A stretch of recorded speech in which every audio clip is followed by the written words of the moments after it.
Selamat hari Minggu, Bapak, Ibu, dan saudara-saudara yang terkasih dalam Tuhan Yesus Kristus. Selamat datang dan selamat beribadah di GKI Taman Aries. Minggu ini kita akan memasuki Minggu Prapaskah ketiga. Tema ibadah kita hari ini, pertobatan sebagai gaya hidup. Firman Tuhan akan dilayankan oleh Pendeta Yolanda Pantau dari GKI Surya Utama.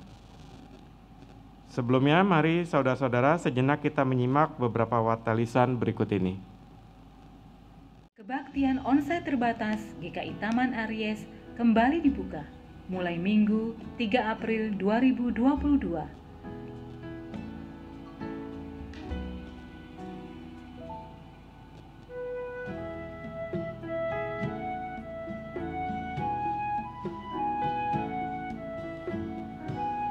Pastikan diri Anda mendaftarkan diri terlebih dahulu untuk dapat mengikuti kebaktian onsite terbatas ini.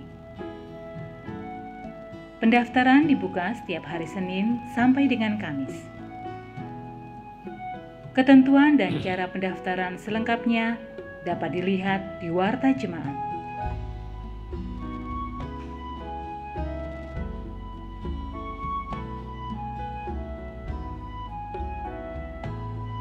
Terima kasih, selamat beribadah.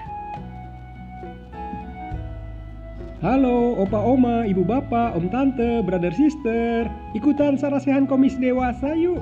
Ngobrol tentang melawan lupa. Ini penting sekali buat kita semua. Kita akan mendapatkan tips untuk melatih ingatan dan mengasah otak. Pembicara-pembicaranya itu orang-orang hebat. Apalagi ya? Tuh kan lupa. Pokoknya siapkan waktu hari Sabtu 26 Maret pukul 10 pagi sampai dengan 12 siang. Salam sehat, syukuri nikmati. Saudara-saudara terkasih, mari kita bersekutu di dalam doa Mazmur. Rabu 23 Maret 2022 pukul 19.30. Renungan dari Mazmur 115 akan dilayankan oleh Pendeta Rinto Tampo Bolon. Tuhan Yesus memberkati. Ingin mengobrol yang seru-seru tentang topik seputar kehidupan sehari-hari dan bagaimana kita merefleksikannya? Mari bergabung di Teras Kamis setiap hari Kamis jam 5 sore melalui Zoom ataupun YouTube. Mari Bapak Ibu, Opa Oma, kita bersekutu di dalam rindu pada hari Jumat 25 Maret 2022 pukul 10 pagi dengan tema Eli Eli lama sabachthani. Renungan akan dibawakan oleh Pendeta Hizkia Anugrah Gunawan. Setiap 8 detik ada satu orang yang membutuhkan transfusi darah di Indonesia. Di masa pandemi ini, permintaan darah di PMI semakin meningkat, namun pendonor darah semakin sedikit.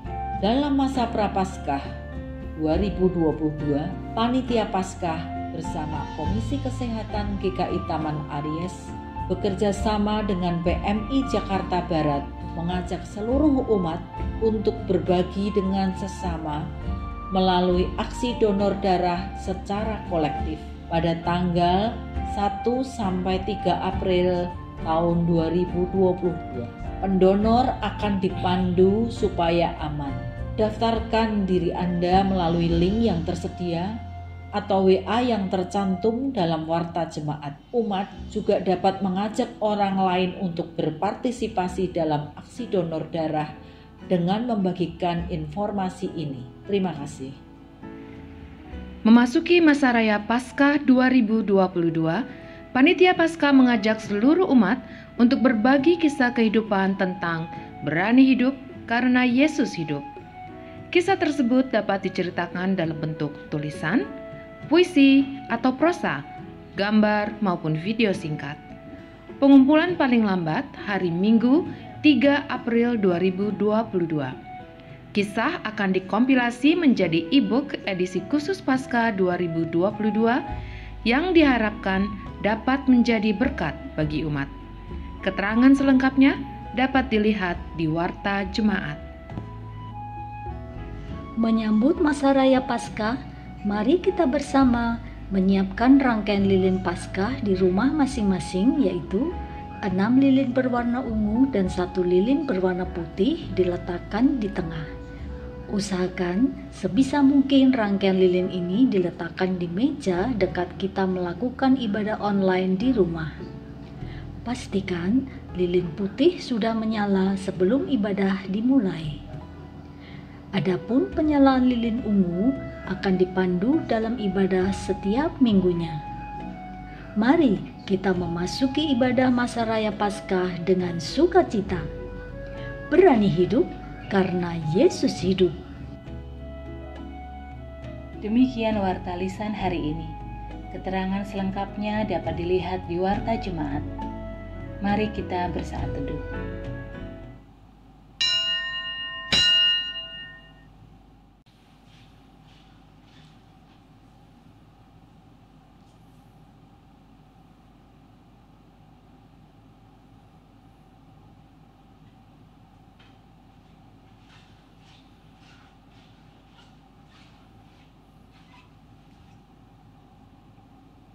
Umat yang Tuhan kasihi, 3 lilin telah menyala, penanda bahwa kita telah memasuki Minggu Prapaskah ketiga.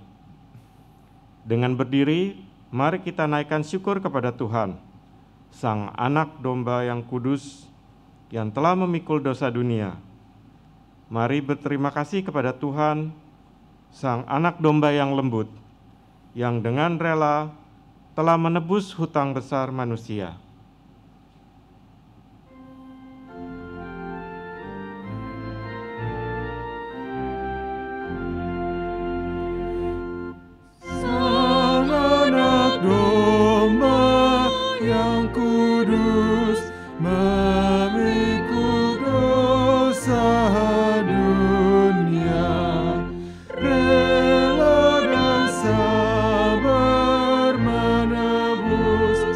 Oh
Pertolongan kita adalah di dalam nama Tuhan yang menjadikan langit dan bumi.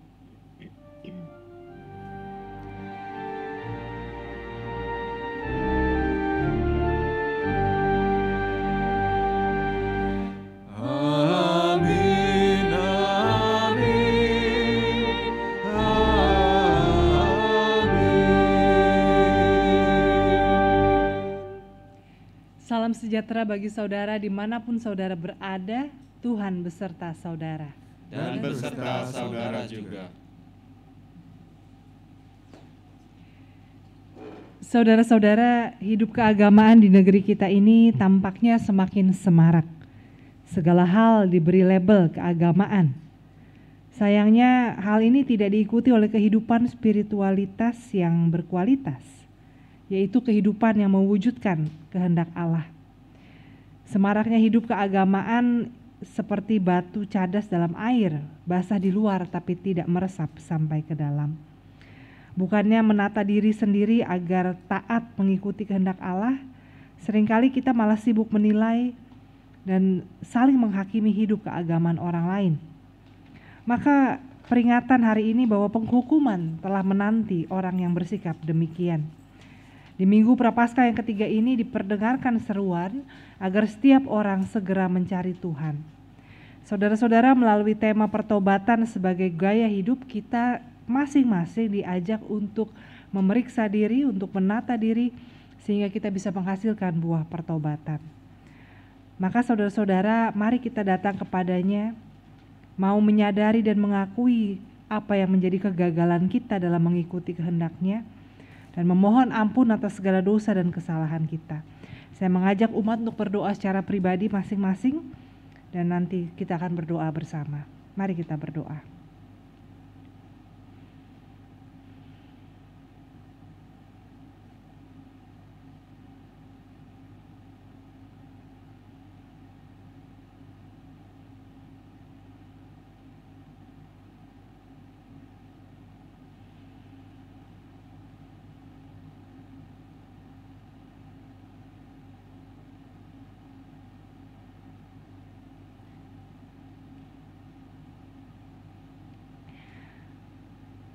Allah Bapa yang rahmani, betapa besar kasih-Mu atas kami. Kami yang keras hati, yang berulang kali menyakiti Engkau, dan terkadang berjalan jauh meninggalkan Engkau dalam sikap dan perbuatan kami terus Engkau cintai. Terus Engkau beri kami kesempatan untuk berbalik, bertobat dari segala pelanggaran kami. Ya Bapa yang rahmani, kami mengakui bahwa sedikit sekali kami menghasilkan buah pertobatan. Karena kami kadang lebih sibuk menilai dan menghakimi kehidupan sesama kami, dan malah mengabaikan menata diri untuk menjadi serupa seperti Kristus. Kami meremehkan mereka yang kami anggap berdosa terhadap Engkau, tapi justru kami gagal meningkatkan kualitas hidup beriman kami sebagai tanda pertobatan yang seharusnya terus terjadi. Hati kami penuh sesal, maka kami datang memohon, ampunilah kami ya Bapa, kasihanilah kami umat-Mu yang berdosa ini. Dalam nama Tuhan kami Yesus Kristus kami berdoa. Amin.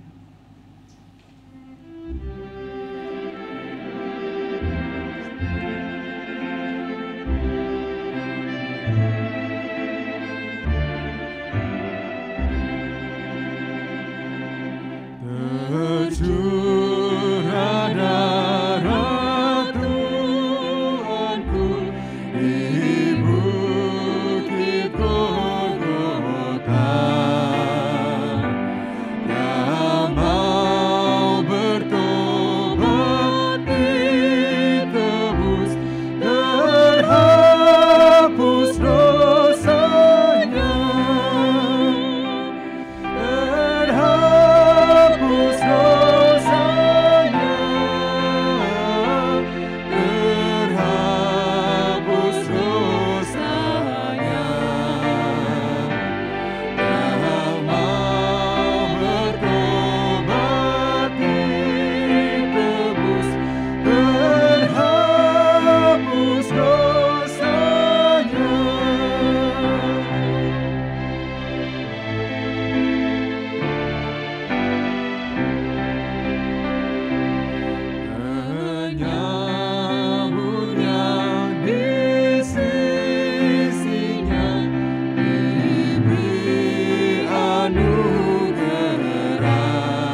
Saudara-saudara, bagi setiap kita yang telah datang kepada Tuhan untuk mengakui dosa dan memohon pengampunan, maka dengarlah berita anugerah dari Tuhan sebagaimana dicatat dalam 1 Petrus 1 ayat 18-19.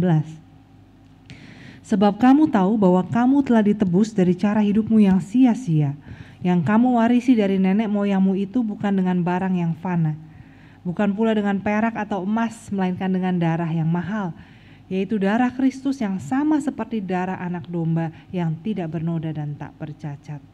Di dalam Kristus engkau telah diampuni. Di dalam Kristus engkau telah diampuni. Damai Kristus bagimu. Damai Kristus bagimu juga.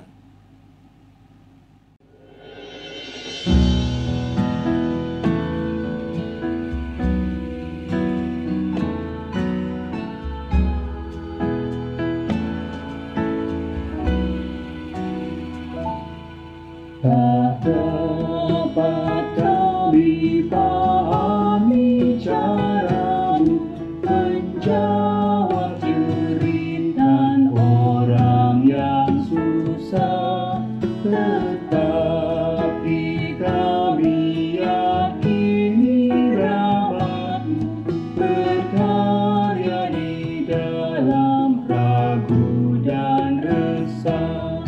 Tangan-Mu yang lukai salib meraih, merangkul, serta memulihkan, membuat orang yang mati asanya kembali bangkitlah bersama-Mu.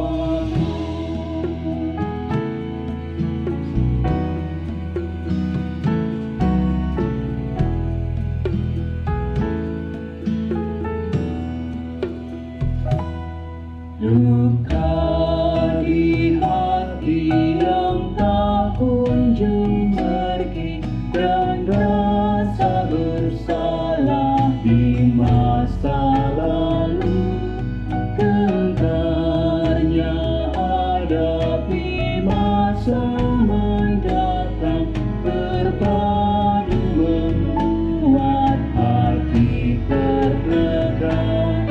Tetapi kasih-Mu nyatalah memberi pemulihan yang tak terbayangkan, lenyaplah gaduh yang hantui diri, kami pun berani melangkah lagi.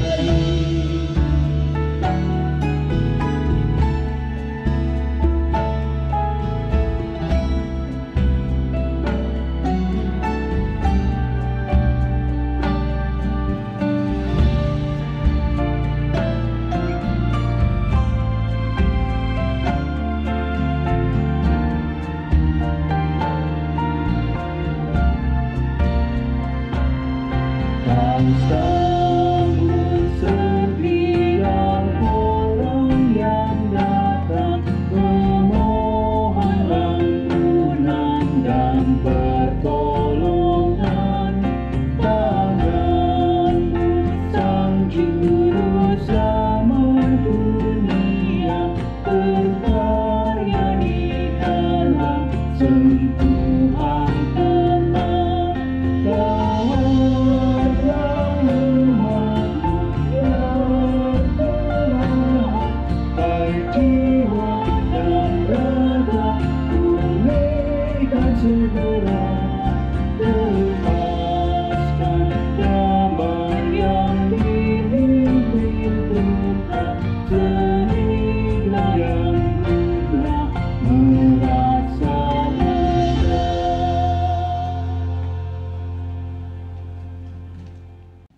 Mari saudara-saudara kita bersatu di dalam doa.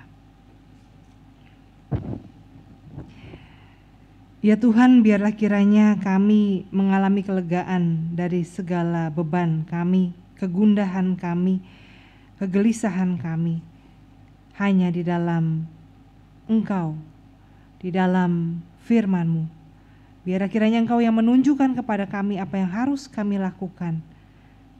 Dan Engkau juga yang menunjukkan kepada kami apa yang harus kami tinggalkan sebagai pertobatan kami, sehingga hidup kami bisa menghasilkan buah-buah pertobatan yang memuliakan nama Tuhan. Ya Tuhan, dengarlah doa kami, berfirmanlah kepada kami anak-anak-Mu.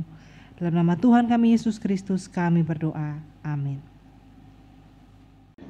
Bacaan pertama dari Yesaya 55 ayat 1 sampai 9. Ayo, hai semua orang yang haus, marilah dan minumlah air. Dan hai orang yang tidak mempunyai uang, marilah, terimalah gandum tanpa uang pembeli dan makanlah. Juga anggur dan susu tanpa bayaran. Mengapakah kamu belanjakan uang untuk sesuatu yang bukan roti, dan upah jerih payahmu untuk sesuatu yang tidak mengenyangkan? Dengarkanlah aku, maka kamu akan memakan yang baik, dan kamu akan menikmati sajian yang paling lezat. Sendengkanlah telingamu dan datanglah kepadaku. Dengarkanlah, maka kamu akan hidup. Aku hendak mengikat perjanjian abadi dengan kamu, menurut kasih setia yang teguh yang kujanjikan kepada Daud. Sesungguhnya, aku telah menetapkan dia menjadi saksi bagi bangsa-bangsa, menjadi seorang raja, dan pemerintah bagi suku-suku bangsa. Sesungguhnya engkau akan memanggil bangsa yang tidak kau kenal, dan bangsa yang tidak mengenal engkau akan berlari kepadamu. Oleh karena Tuhan Allahmu dan karena yang Maha Kudus, Allah Israel, yang mengagungkan engkau. Carilah Tuhan selama Ia berkenan ditemui, berserulah kepadanya selama Ia dekat. Baiklah orang fasik meninggalkan jalannya, dan orang jahat meninggalkan rancangannya. Baiklah ia kembali kepada Tuhan, maka Dia akan mengasihaninya, dan kepada Allah kita, sebab Ia pemberi pengampunan dengan limpahnya. Sebab rancanganku bukanlah rancanganmu, dan jalanmu bukanlah jalanku. Demikianlah firman Tuhan. Seperti tingginya langit dari bumi, demikianlah tingginya jalanku dari jalanmu, dan rancanganku dari rancanganmu. Demikianlah sabda Tuhan. Syukur kepada Allah.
bibirku akan memegahkan Engkau.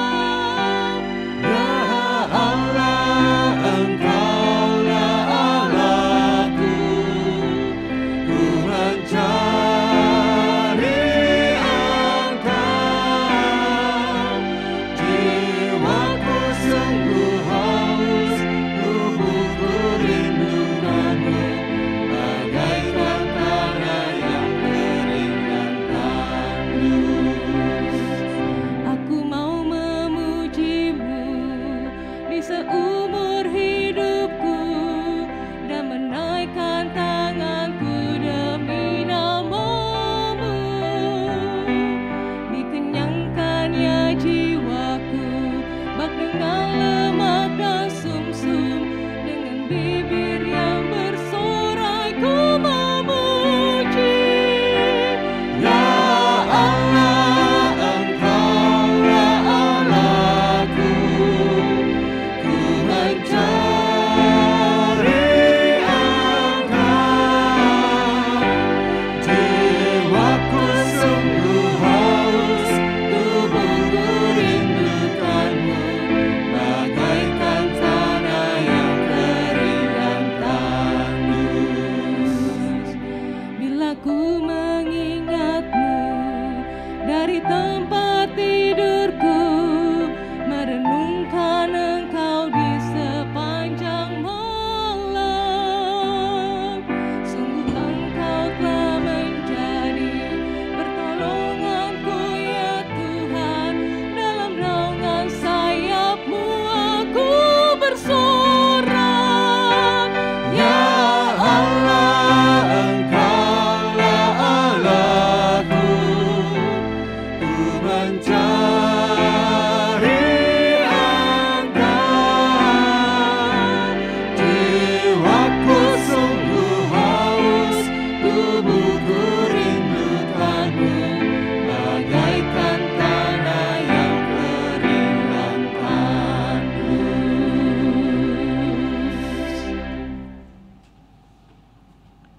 Bacaan kedua dari surat 1 Korintus 10 ayat 1 sampai 13. 1 Korintus 10 ayat 1 sampai 13. Aku mau supaya kamu mengetahui saudara-saudara bahwa nenek moyang kita semua berada di bawah perlindungan awan, dan bahwa mereka semua telah melintasi laut. Untuk menjadi pengikut Musa, mereka semua telah dibaptis dalam awan dan dalam laut.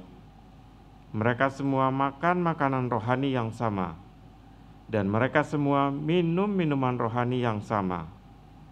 Sebab mereka minum dari batu karang rohani yang mengikuti mereka, dan batu karang itu ialah Kristus. Tetapi sesungguh pun demikian, Allah tidak berkenan kepada bagian yang terbesar dari mereka, karena mereka ditewaskan di padang gurun. Semuanya ini telah terjadi sebagai contoh bagi kita untuk memperingatkan kita, supaya jangan kita menginginkan hal-hal yang jahat seperti yang telah mereka perbuat. Dan supaya jangan kita menjadi penyembah-penyembah berhala, sama seperti beberapa orang dari mereka. Seperti ada tertulis, maka duduklah bangsa itu untuk makan dan minum. Kemudian bangunlah mereka dan bersukaria.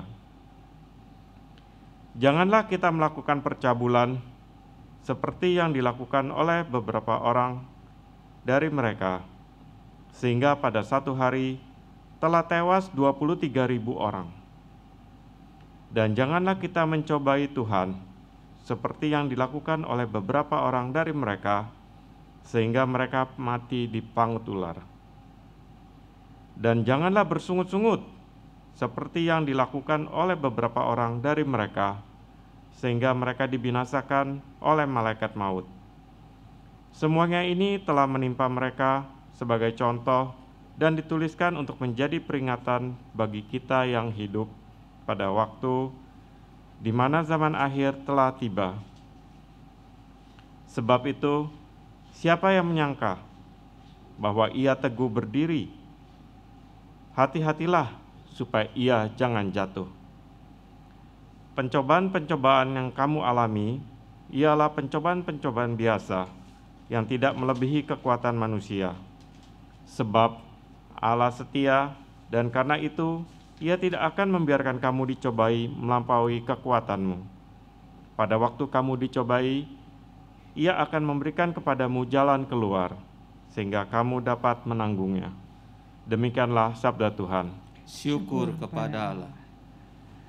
Pembacaan Injil Tuhan kita Yesus Kristus menurut Lukas pasal 13 Dimulai ayat yang pertama.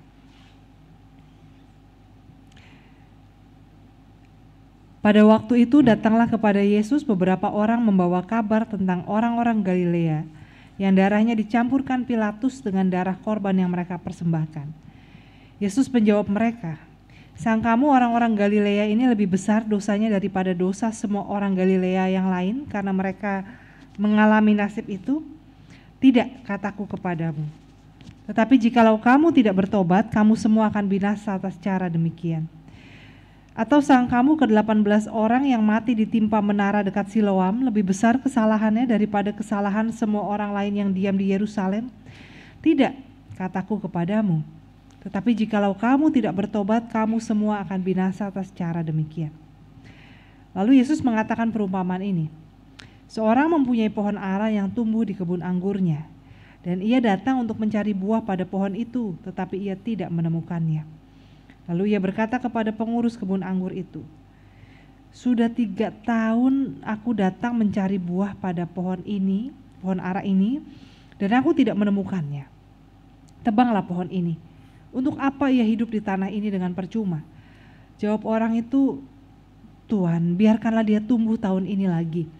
Aku akan mencangkul tanah sekelilingnya dan memberi pupuk kepadanya. Mungkin tahun depan ia berbuah, jika tidak, tebanglah dia." Pada suatu kali Yesus sedang mengajar dalam salah satu rumah ibadat pada hari Sabat. Di situ ada seorang perempuan yang telah 18 tahun dirasuk roh, sehingga ia sakit sampai bungkuk punggungnya dan tidak dapat berdiri lagi dengan tegak. Ketika Yesus melihat perempuan itu, ia memanggil dia dan berkata kepadanya, "Hai ibu, penyakitmu telah sembuh." Lalu ia meletakkan tangannya atas perempuan itu, dan seketika itu juga berdirilah perempuan itu dan memuliakan Allah.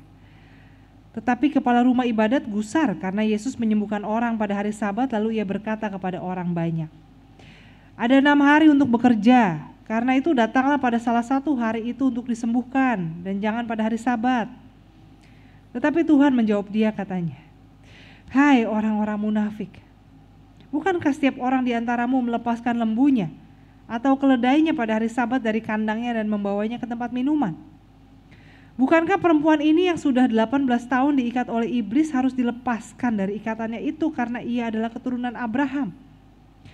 Dan waktu ia berkata demikian, semua lawannya merasa malu, dan semua orang banyak bersuka cita karena segala perkara mulia yang telah dilakukannya. Maka kata Yesus, "Seumpama apakah hal kerajaan Allah, dan dengan apakah aku akan mengumpamakannya? Ia seumpama biji sesawi yang diambil dan ditaburkan orang di kebunnya. Biji itu tumbuh dan menjadi pohon, dan burung-burung di udara bersarang pada cabang-cabangnya." Demikianlah pembacaan Injil Tuhan kita Yesus Kristus. Berbahagialah mereka yang mendengar dan yang memeliharanya. Hosana.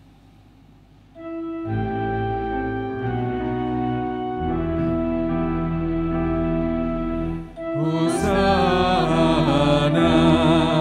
Hosana, Hosana.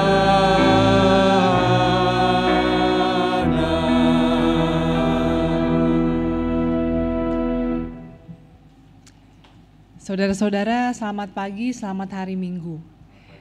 Ya, ini hari ini terakhir pendeta bisa lepas masker saat khotbah, karena minggu depan saudara-saudara puji Tuhan sudah bisa mulai dihadiri oleh umat, ya, walaupun masih tentunya dalam keadaan terbatas.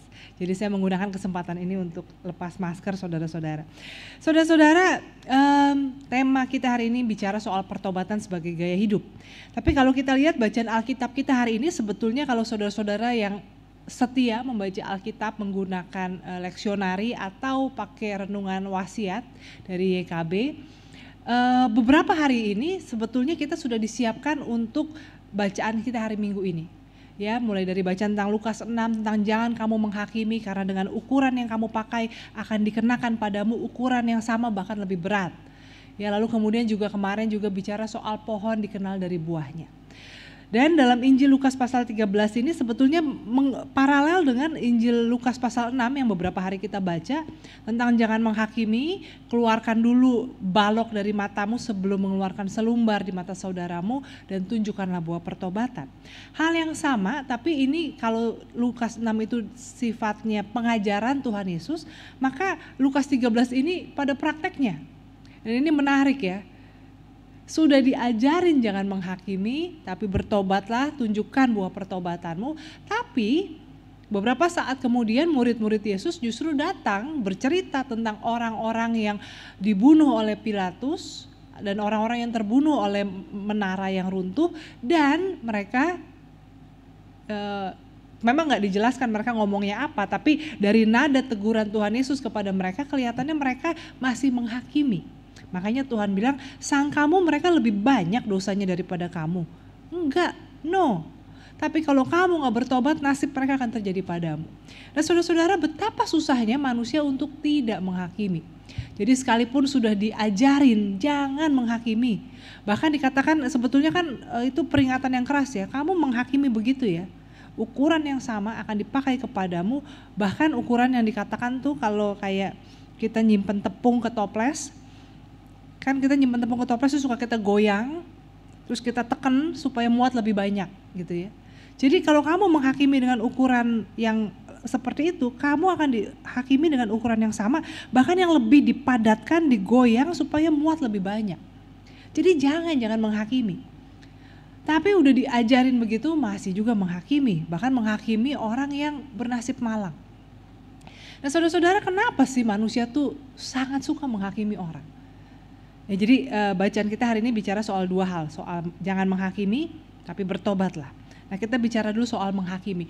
Kenapa manusia sangat suka atau sangat mudah atau sangat sulit untuk tidak menghakimi orang?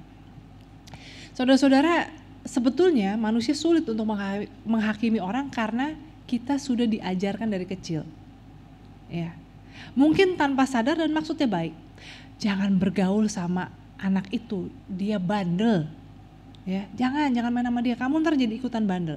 Lalu dari kecil kita udah belajar, oh yang itu bandel, tidak baik, jangan ditiru. Atau kadang-kadang orang tua, ini memang saya tahu mungkin orang tua zaman sekarang udah nggak melakukannya, tapi kadang-kadang orang tua mungkin zaman dulu mengatakan tuh lihat tuh, itu misalnya ya pemulung, tukang sampah, kamu kalau nggak sekolah nanti gedenya kayak gitu loh, hidupnya kayak gitu. Padahal sebetulnya tukang sampah itu kalau kita nggak ada tukang sampah, kalau di Jakarta nggak ada pemulung, susah banget ya, karena kita belum punya kebiasaan memilah sampah, mengolah sampah. Sampah dibuang sembarangan, kalau nggak ada yang mungutin, mau jadi kayak apa? Tapi itu ya sikap memandang rendah sesuatu, lalu jadi tanpa sadar sejak kecil, anak-anak manusia itu sudah terinternalisasi tentang orang yang baik dan orang yang tidak baik. Orang yang beruntung, yang patut dicontoh dan yang tidak. Dan ini memang sekali lagi maksudnya orang tua tuh supaya anaknya termotivasi, tapi ini kadang-kadang membuat kita sejak kecil sudah diajar untuk menilai, membedakan dan juga bersikap menghakimi. Ya. Dan untuk anak-anak kan hitam putih ya. Anak itu bandel, jangan main sama dia, ya jangan main sama dia. Dan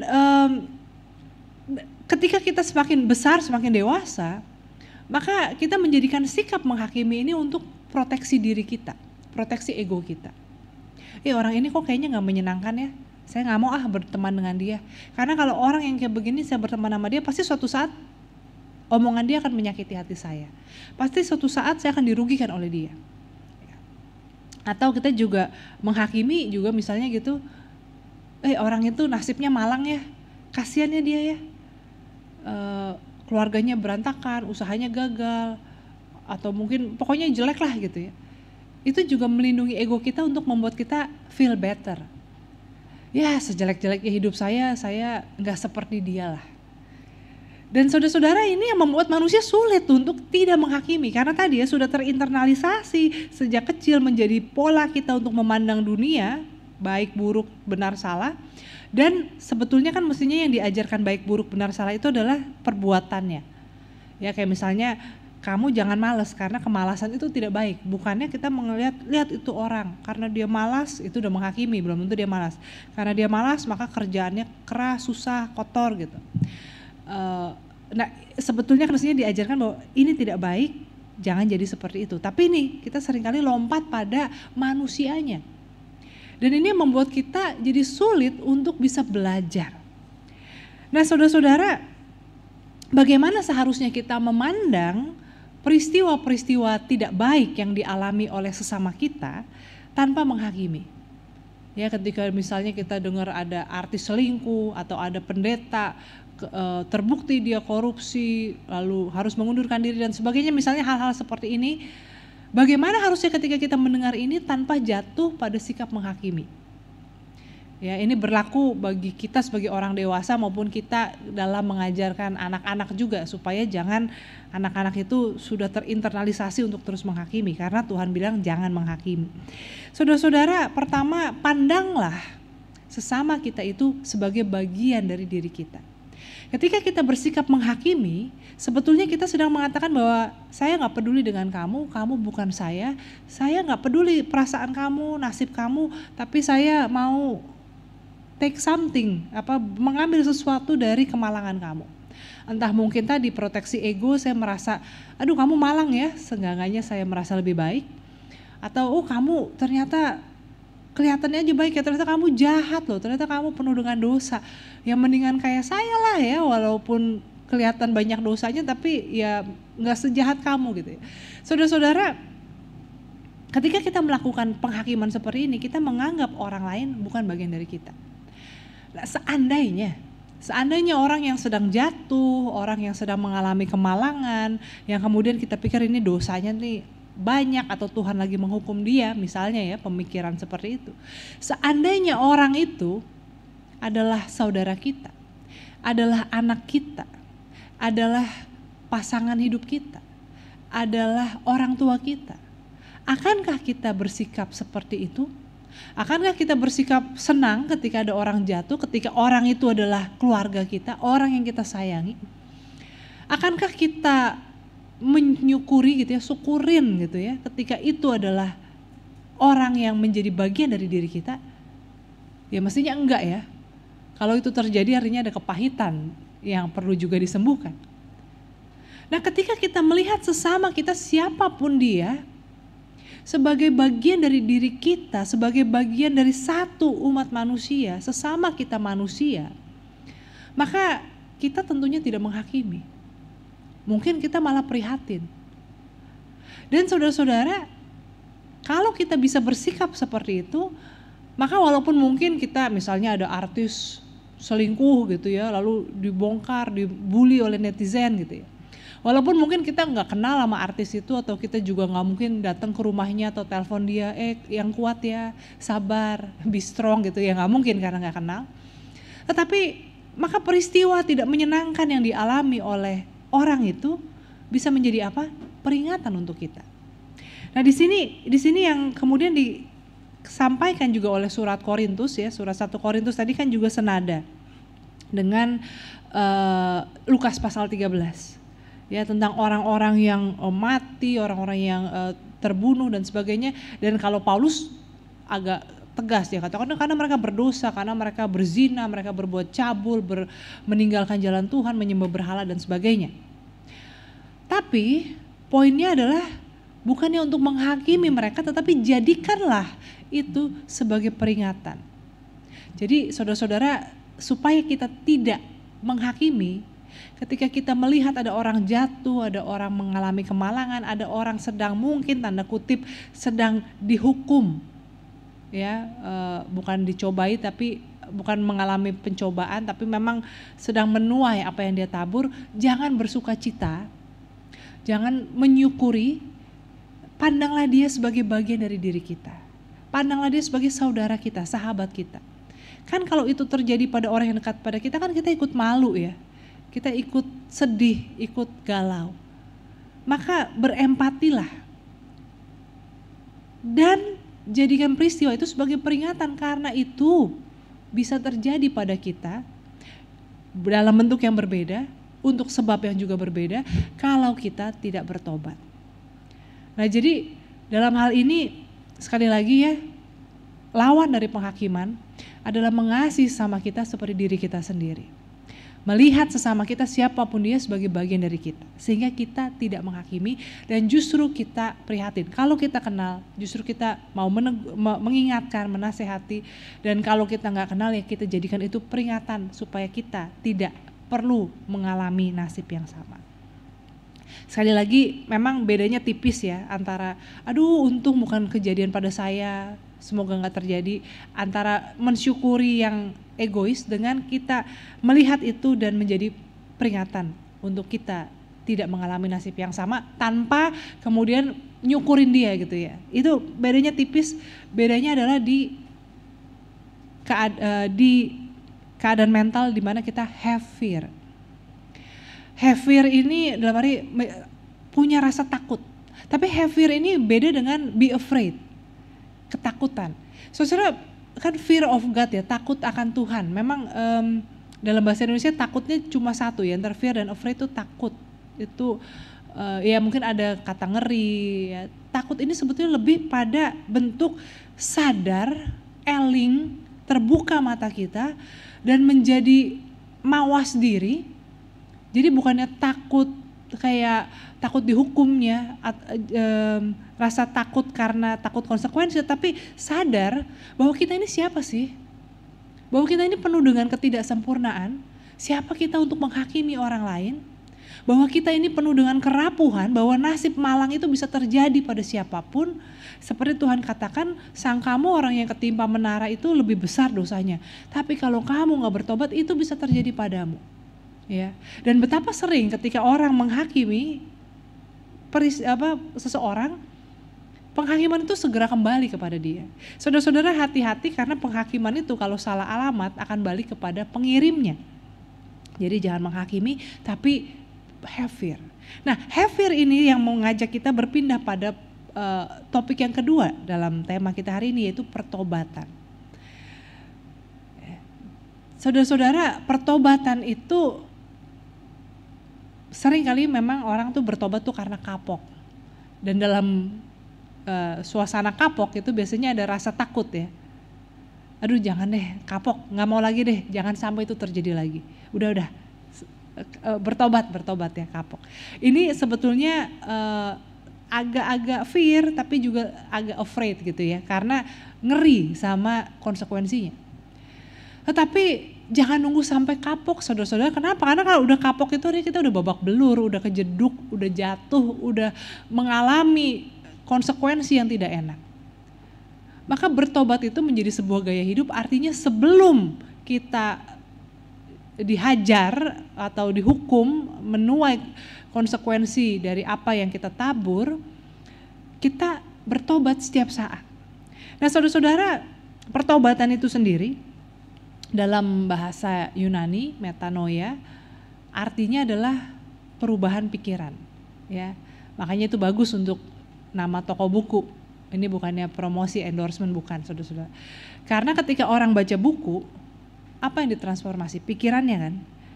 Oh jadi terbuka pikirannya, oh saya jadi tahu, oh begitu ya mestinya mikir, oh begitu ya kehendak Tuhan. Lalu ada perubahan pikiran. Nah metanoia itu artinya bertobat. Jadi orang yang bertobat itu adalah orang yang pikirannya diubah. Berubahlah oleh pengenalan, supaya akal budimu diperbarui, berubah oleh pengenalan akan kehendak Tuhan. Supaya bisa membedakan mana yang benar dan yang salah, mana yang berkenan kepada Tuhan dan yang bukan. Tidak lagi berpikir sebagai makhluk duniawi saja atau manusia yang egois. Nah saudara-saudara, di sini kita lihat dalam kitab Yesaya pasal 55 adalah seruan pertobatan. Dikatakan kan, baiklah orang fasik meninggalkan jalannya, orang jahat meninggalkan rancangannya, kembali kepada Tuhan. Tapi saudara-saudara, seruan pertobatan ini disampaikan dengan nada yang merayu, membujuk. Bukan mengecam atau menakut-nakuti. Dikatakan, mari kepadaku yang lapar, yang haus, terimalah roti, minumlah air, gak usah bayar. Kenapa buang duit untuk sesuatu yang gak bisa kamu makan? Saudara-saudara, di sini ajakan pertobatan ini adalah ajakan untuk metanoia, perubahan pikiran. Mengapa menghabiskan uang untuk sesuatu yang tidak bisa kamu makan? Ya kan banyak yang mesti kita beli ya, kita mesti beli kita mesti bayar internet, kita mesti ya baju nggak dimakan tapi kita juga perlu punya baju, listrik nggak dimakan tapi kalau nggak ada listrik kita nggak bisa masak dan sebagainya. Sesuatu tentu tidak bisa harafiah ayat-ayat ini dipahami. Tapi mau mengatakan kenapa dalam hidup engkau menghabiskan hidupmu, waktumu, energimu, pikiranmu, perasaanmu untuk hal-hal yang tidak membangun dirimu. Kan ketika kita makan, kan kita makan untuk hidup ya. Makanya makanlah makanan yang sehat, makan secukupnya, ya jangan berlebihan sehingga cukup untuk energi untuk kita menjalani kehidupan dan makanan gak jadi penyakit. Nah oleh karena itu saudara-saudara di sini makanya diajarkan untuk menerima makanan dan minuman, roti, air, dan anggur tanpa bayaran ini kemudian disamakan dengan dengarkanlah aku maka kamu akan memakan yang baik, sajian yang paling lezat, datanglah kepadaku, dengarkanlah aku maka kamu akan hidup. Di sini pertobatan itu adalah datang kepada Tuhan, mendengarkan Tuhan sehingga kita menerima kehidupan. Kehidupan yang sesungguhnya. Dan ini poin yang pertama dari pertobatan sebagai gaya hidup. Bukannya nunggu kebentur, bukannya nunggu kena batunya baru kita sebut itu bertobat. Ya. Dan kadang-kadang kalau kita berpikir begitu kita merasa kita nggak butuh bertobat. Karena saya nggak jahat-jahat amat. Saya nggak salah-salah amat. Bahkan banyak orang yang merasa selalu benar. Sehingga apanya mau bertobat orang saya udah selalu benar gitu. Tapi pertobatan adalah gaya hidup, metanoia, pembaruan pikiran. Dan saudara yang namanya pembaruan pikiran itu adalah menjadi orang yang bertumbuh ya. Kan growth itu kan orang yang suka bertumbuh itu kan orang yang rajin baca buku, berdiskusi, menyimak berita.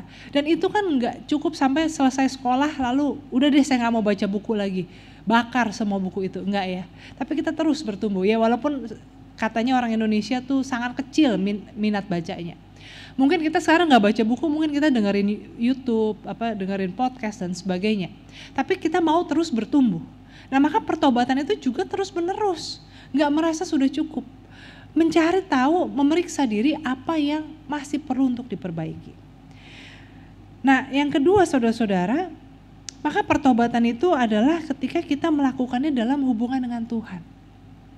Ya tadi dalam Mazmur dikatakan ya kan bagaimana aku merindukan Tuhan. Malam-malam di tempat tidurku aku merindukan Tuhan. Seperti tanah yang kering dan tandus merindukan air, demikianlah aku merindukan Tuhan. Dan juga kitab Yesaya juga katakan ya kembalilah, tinggalkan jalanmu, rancanganmu yang salah, datang kepadaku. Dengarkanlah aku, kamu akan hidup. Saudara-saudara mendekat kepada Tuhan, mencari Tuhan. Sebetulnya mencari Tuhan, kalau kita sebagai orang Kristen memahami Tuhan yang mencari kita. Tetapi mencari kehendak Tuhan, merindukan Tuhan. Dan memang Tuhan gak hilang sehingga perlu dicari. Tetapi kalau kita tidak mau datang mendekat, Tuhan juga tidak bisa memaksa. Ya Tuhan bisa memberi peringatan dan sebagainya. Tapi kalau kita terus menjauh, lama-lama peringatan itu akan menjadi teguran. Dan teguran itu akan menjadi semakin keras. Dan maka pertobatan sebagai gaya hidup sebelum itu terjadi, kembalilah datang mencari Tuhan. Maka pertobatan adalah sesuatu yang indah. Bapak Ibu, pertobatan itu bukan dalam arti kita merasa orang yang bersalah, merasa malu, merasa hina, dina, tidak berarti datang mendekat kepada Tuhan. Memang itu bisa terjadi seperti anak yang hilang yang datang kembali ke rumah bapaknya. Merasa malu, merasa tidak layak, takut. Tapi pertobatan juga gak harus seperti itu. Pertobatan juga adalah ketika kita setiap saat datang merindukan Tuhan, mencari kehendak Tuhan, dan mengalami hubungan dengan Tuhan, mengalami cinta kasih Tuhan. Yang mengingatkan kita misalnya ketika kita hari ini kesel gitu ya, ngapain sih kesel? Ya oke lah dia salah ngomong, kamu kayak gak pernah salah ngomong aja. Yang lemah lembut, yang memulihkan hati kita sehingga hal-hal yang tidak menyenangkan tidak kita simpan menjadi kemarahan yang kemudian berkembang menjadi kepahitan yang berakar, yang merusak karakter kita, merusak pandangan kita tentang kehidupan yang mestinya indah ini. Ya, jadi pertobatan sebagai gaya hidup itu sebenarnya sesuatu yang indah, sesuatu yang nyaman. Have fear, bukannya afraid, bukannya scared, tapi dalam kesadaran bahwa Tuhan itu begitu berkuasa, tapi Dia juga begitu mengasihi kita. Dan kita mau hidup, kita mau mengalami kasih karunia Tuhan. Karena di luar itu bukan hal yang menyenangkan. Dan yang ketiga, Bapak Ibu Saudara-saudara, maka pertobatan itu tentunya tidak ditunjukkan pada hal-hal yang legalistis dan lahiriah. Iya, buah itu harus kelihatan. Nanti saya akan bicara soal itu. Tetapi kalau kita baca tadi ya dalam Injil Lukas ketika Yesus menyembuhkan orang pada hari Sabat, maka kepala rumah ibadat itu bukannya fokus pada mujizat kesembuhan. 18 tahun ada perempuan yang jalannya bungkuk tiba-tiba dalam sekejap bisa berdiri tegak. Bukannya fokus pada kesembuhan itu, tetapi fokus pada ini hari Sabat. Hei ibu, mesti nyindir lagi ya, dia gak ngomong ke Yesus, gak ngomong ke ibu itu, tapi dia ngomong ke umat. Ada 6 hari, datangnya jangan pada hari Sabat kalau mau disembuhkan. Ya, dan ini yang membuat Yesus marah gitu ya. Sapi aja, lembu aja dikasih minum pada hari Sabat. Ini anak manusia keturunan Abraham, bukannya bersyukur dia disembuhkan, malah fokus pada apa yang salah. Saudara-saudara, tadi juga di kata pembuka yang telah disiapkan oleh tim liturgi dikatakan bahwa kita ini bangsa yang religius. Tapi kualitas moral kita ini, kehidupan keagamaan kita ini tidak masuk ke dalam. Kita hanya fokus pada hal-hal apa yang boleh dan tidak, apa yang tampak di luar. Tapi tidak mengubah apa yang di dalam.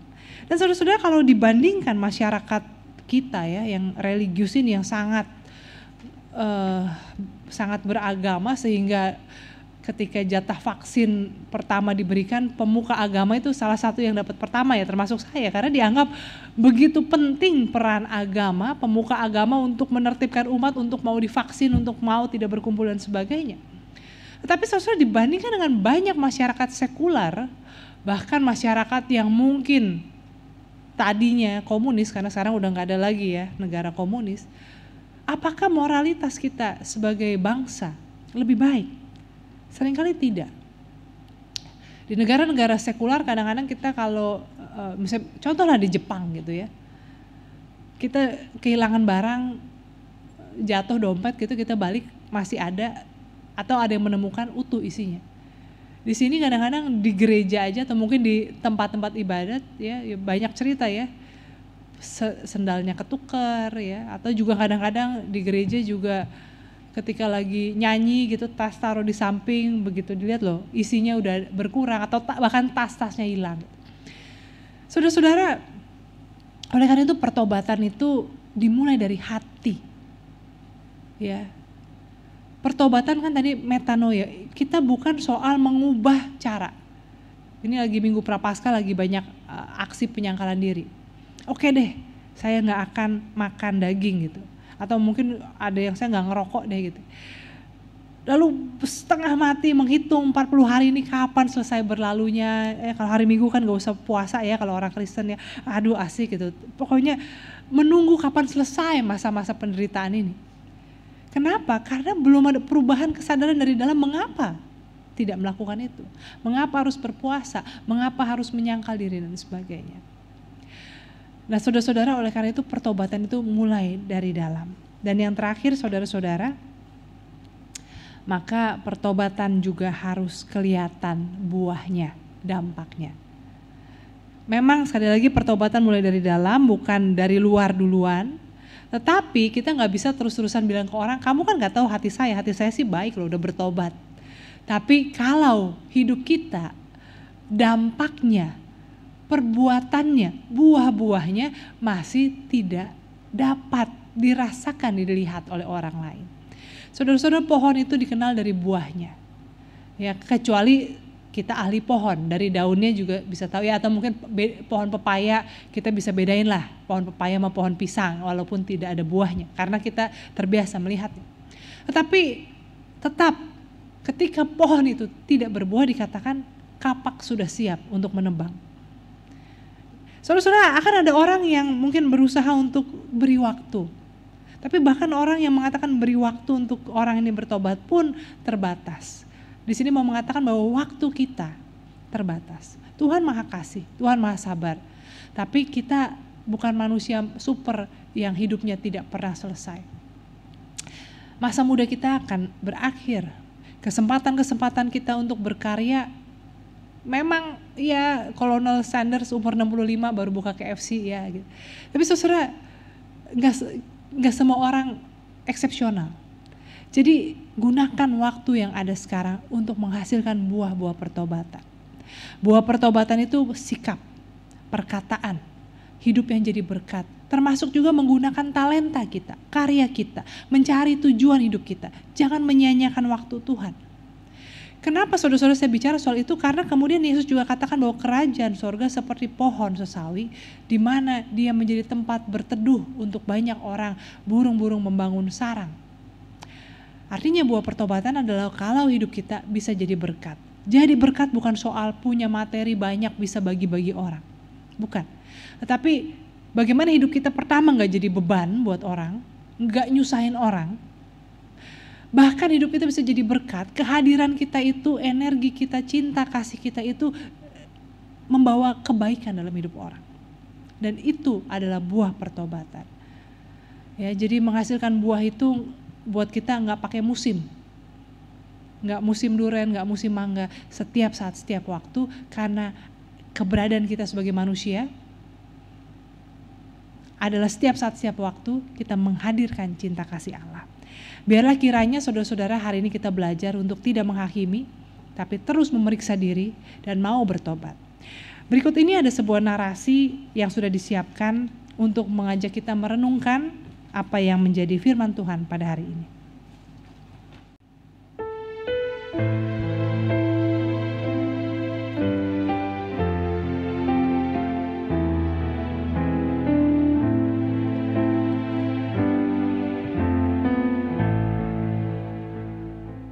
Masa Prapaskah bukan hanya masa bagi kita mengenang kemurahan dan kehadiran Tuhan dalam segala segi kehidupan kita saja. Di masa ini, seruan pertobatan disampaikan kepada kita, manusia berdosa ini. Pertobatan dari jalan yang salah, pertobatan dari gaya hidup kita, terutama keangkuhan diri dan anggapan kalau diri kita memiliki prestasi religius yang lebih tinggi dari sesama kita. Saat ada bencana, sakit penyakit, kecelakaan tragis, maupun hal-hal jelek yang menimpa orang lain, alih-alih ikut prihatin dan berempati melihat penderitaan orang lain, kita malah menghakimi mereka bahwa mereka telah berdosa kepada Allah hingga Allah menghukum mereka dengan adanya bencana, sakit, penyakit, dan kematian tragis. Seringkali kita terlalu pongah dengan menganggap diri kita lebih baik dari orang yang sedang menderita. Sepatutnya lah dalam masa Prapaskah ini kita melakukan pertobatan sehingga kita tidak lagi pongah dan berbangga diri dengan berbagai kata-kata dan sikap yang menghakimi. Mari, masih ada waktu bagi kita untuk menata dan memperbaiki gaya hidup kita dengan meneladani kerendahan hati Tuhan kita.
Marilah kita bersama dengan umat Allah di masa lalu, masa kini, dan masa depan, mengingat janji baptisan kita dengan mengikrarkan pengakuan iman rasuli.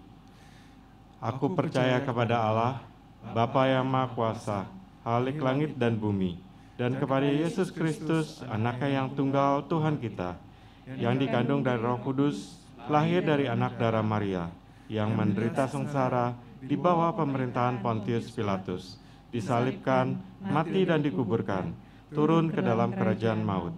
Pada hari yang ketiga, bangkit pula dari antara orang mati, naik ke surga, duduk di sebelah kanan Allah, Bapa yang Maha Kuasa. Dan dari sana ia akan datang untuk menghakimi orang yang hidup dan mati. Aku percaya pada Roh Kudus, gereja yang kudus dan am, persekutuan orang kudus, pengampunan dosa, kebangkitan orang mati, dan hidup yang kekal. Amin. Mari saudara-saudara kita memanjatkan doa syafaat kita.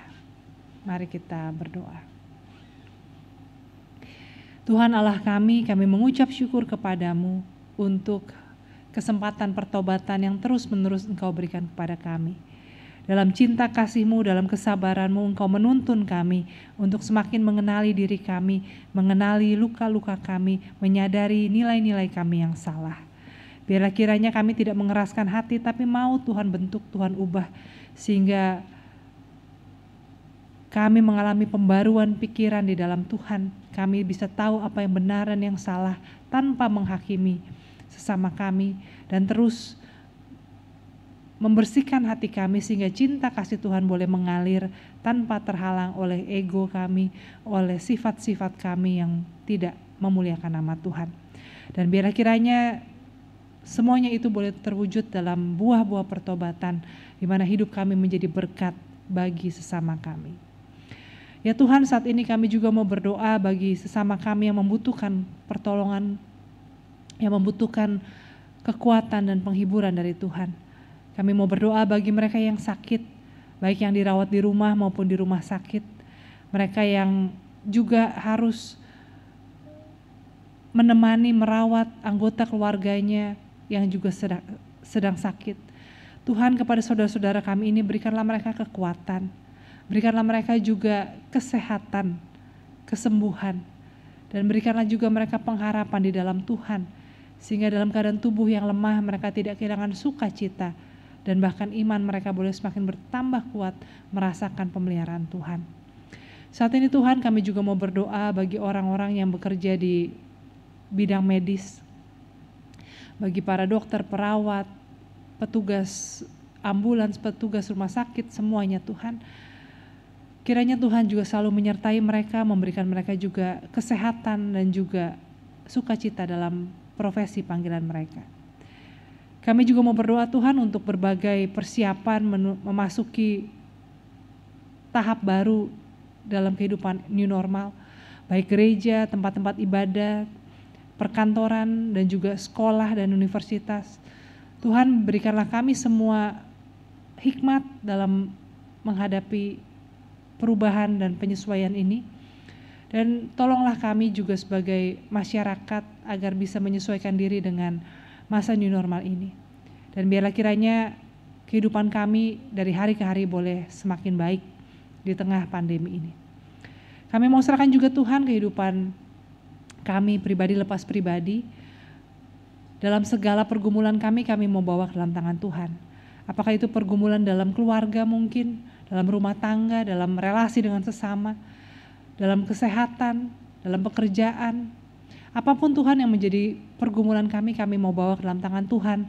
Kami mau serahkan semuanya, dan kami mau mendengar, mencari kehendak Tuhan, dan bantu kami untuk taat melakukan apapun yang menjadi jawaban doa kami.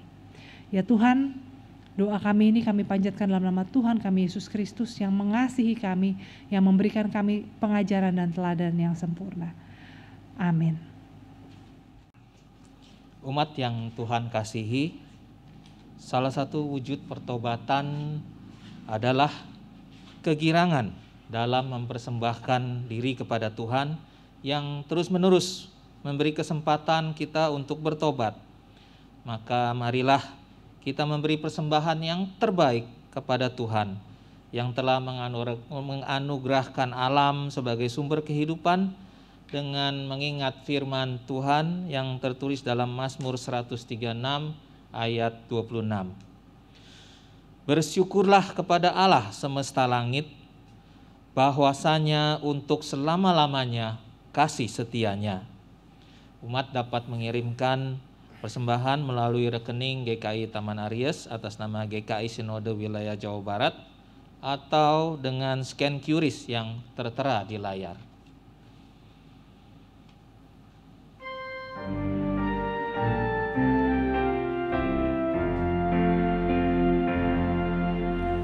Bumi dan langit pujilah yang tinggi dan kudus, firman-Nya maha mulia dan alamnya tentu.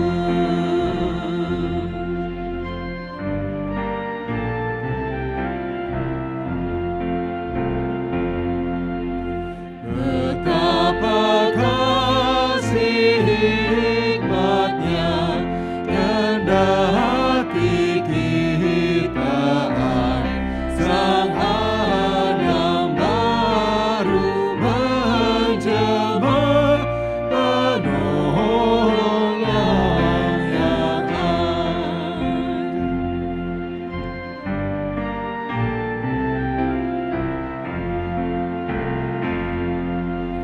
dukanya di Getsemani, wafatnya di salib, teladan bagi murid-Nya menanggung yang pedih. Kita berdoa. Ya Allah, sumber berkat, betapa banyak berkat yang telah Engkau curahkan sepanjang hidup kami. Kau beri kami keluarga yang mencintai. Kau beri kami kesempatan belajar dan mengabdikan diri. Kau beri kami kesempatan untuk bertobat ketika kami berbuat dosa. Terima kasih ya Tuhan. Kini terimalah persembahan syukur kami ini yang tak sebanding dengan semua yang telah Engkau berikan kepada kami. Namun inilah persembahan terbaik yang dapat kami berikan saat ini. Terimalah ya Tuhan dalam kemurahan-Mu, dalam nama Tuhan kami, Yesus Kristus. Amin.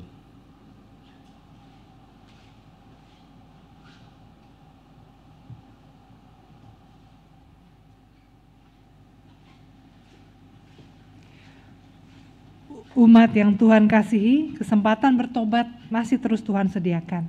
Sambutlah dengan penuh syukur. Wujudkanlah itu melalui perubahan yang semakin baik dalam bertutur, berlaku, dan berpikir. Sehingga semua orang tahu bahwa Yesus berkuasa di dalam hati kita.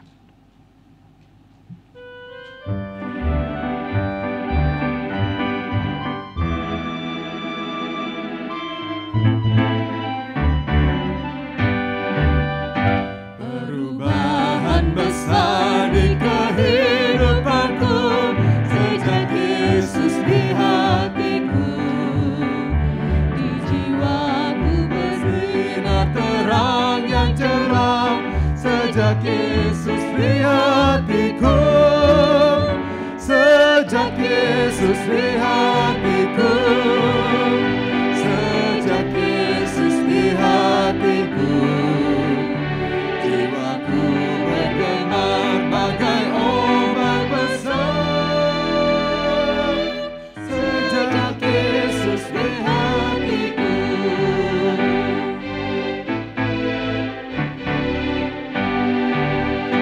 Aku tobat kembali ke jalan benar sejak Yesus di hatiku, dan dosaku dihapus, jiwaku segar sejak Yesus di hatiku, sejak Yesus di hatiku.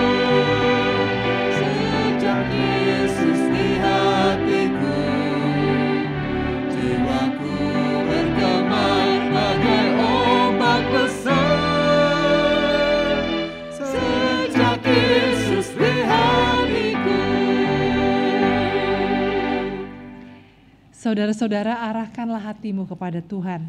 Kami mengarahkan hati kami kepada Tuhan. Jadilah saksi Kristus. Syukur kepada Allah. Terpujilah Tuhan. Kini dan selamanya. Terimalah berkat-Nya. Kiranya anugerah Bapa meneguhkan tekadmu untuk terus hidup sesuai kehendak-Nya. Kiranya kasih Tuhan Yesus memberimu keberanian untuk menjalani hidup dalam kebenaran. Kiranya Roh Kudus terus membimbingmu untuk mewujudkan perubahan yang baik sebagai wujud dari pertobatan. Dan sampai kita bertemu kembali, kiranya kasih dan persekutuan Allah Bapa, Anak dan Roh Kudus menyertai saudara sekalian. Amin.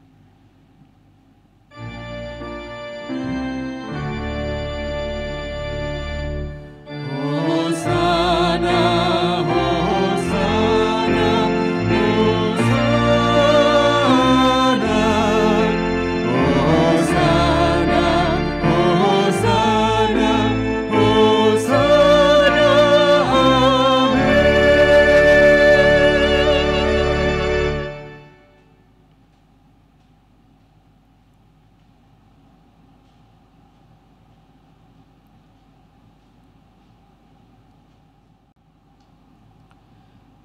Saudara-saudara yang dikasihi Tuhan Yesus Kristus, ibadah telah selesai. Bagi saudara yang ingin melayani atau membutuhkan pelayanan, dapat menghubungi tata usaha GKI Taman Aries atau penatua yang bertugas. Selamat hari Minggu, Tuhan memberkati.